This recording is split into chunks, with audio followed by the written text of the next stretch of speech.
Hey guys, Todd Anderson here, and I'm going to be doing a daily event on Magic Online with Sneak and Show. Now, this is the deck I've been playing a ton in the StarCityGames Open Series Legacy Opens. I'm growing pretty fond of the archetype, honestly. I really like drawing 7 cards with Gristlebrand, and I really like free wins, and this deck gives you a little bit of both, but that isn't to say that the deck is very easy to play. There are a ton of decisions, whether it's mulliganing, when to draw 7 with Gristlebrand, whether to put in Gristlebrand, Emrakul, or Sneak Attack, or even Omniscience. There's a whole lot of stuff going on with the deck, and it's just very powerful. It's really fast. It's pretty good against other combo decks. It's decent against the fair decks. It has a little trouble with Delver every now and then, but a lot of times it just depends on who has a better draw in general. But we're going to go over the deck real quick before we actually get started in the daily event. And just so you guys know, I am using the new version of Magic Online. It is version 4. I will try to increase the card size slightly so you guys can see it a little better. Though that is going to cut off some of these cards here in the sideboard, but I'll try to move them around for you. Anyway, so the core of the deck is Show and Tell and Sneak Attack. Basically, we're just trying to cheat into play something gigantic, whether it be Emrakul the Aeon's Torn, Gristlebrand, or Omniscience to start casting these guys for free. Omniscience is a newer addition to the deck. I'm trying out a few of them over what I've been playing as Jace the Mind Sculptor. A lot of people play stuff like Misdirection or Intuition or Preordain, but there are some matchups where you need something like Omniscience so that you can actually hardcast the Emrakul, as opposed to just putting into play. Getting that extra turn allows you to fight through things like Caracas, as well as beating things like Neither Reliquary when they have 7 permanents in play, yada yada yada. This deck is... The games are usually pretty one-sided, one way or the other. Either my opponent has the answers for my combo pieces, or they don't.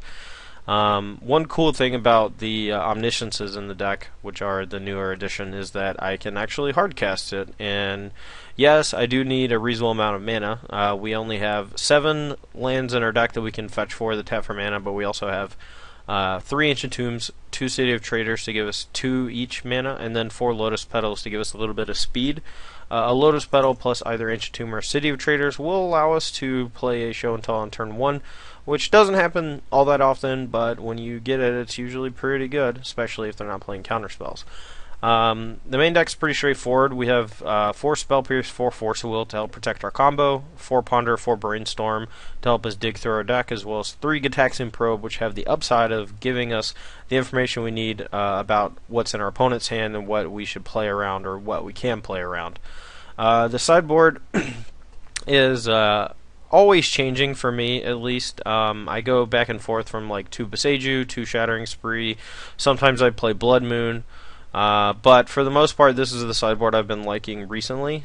We have 3 copies of Grafdigger's Cage, since the graveyard-based decks like Dredge and Reanimator can be fairly problematic. Boseiju helps us fight through any sort of counterspell deck. It's also really good against Miracles, since they have things like actual counterspell, as well as Force of Will and Spell Pierce and yada yada. Boseiju obviously only makes the Show and Tell uncounterable, but after sideboard we also get access to Through the Breach, and making our Through the Breach uncounterable with an Emrakul is pretty solid as long as they don't have Caracas in play. They usually only play 1, sometimes they play 2, which can be annoying. We don't have Blood Moon or Pithy Needle to shut it down, because for the most part we're just looking to kill them with Sneak Attack Emrakul. I will say that the one hard lock against my deck is Pithy Needle plus Caracas. We only have a singleton copy of Shattering Spree to be able to kill Pithy Needle. Sometimes I play 2, but I think 1 is fine. We have a lot of ways to dig for it with Ponder and Brainstorm, and if our opponent does have Pithy Needle and they have it on Sneak Attack, we can draw a bunch with Gristlebrand, and then hopefully find the Shattering Spree, kill it, and then use Sneak Attack to put Emrakul into play. Omniscience also helps us get around the Pithy Needle, and that's one of the reasons I have that in the deck, so that If my opponent is on a Pithy Needle sideboard plan, the sneak attacks are pretty solid there. The last but not, or sorry, we have a few more sideboard cards to talk about. Leyline of Sanctity. This card is really strong, especially on Magic Online, but it's also pretty good in real life too. But on Magic Online, Burn is a very common matchup, and Leyline of Sanctity blanks about a third of their deck. It doesn't stop things like Flame Rift or Goblin Guide or Price of Progress, but it does shut down Lava Spikes, Bolts, Chain Lightnings, Fire Blasts. So it has a lot of applications there. It's also fantastic against Storm. Storm has both discard and their kill condition have to target you. And so if you can put a Leyline into play on turn 0, and if they didn't side in a Chain of Vapor or 2 or something to actually bounce it, then they can no longer win the game.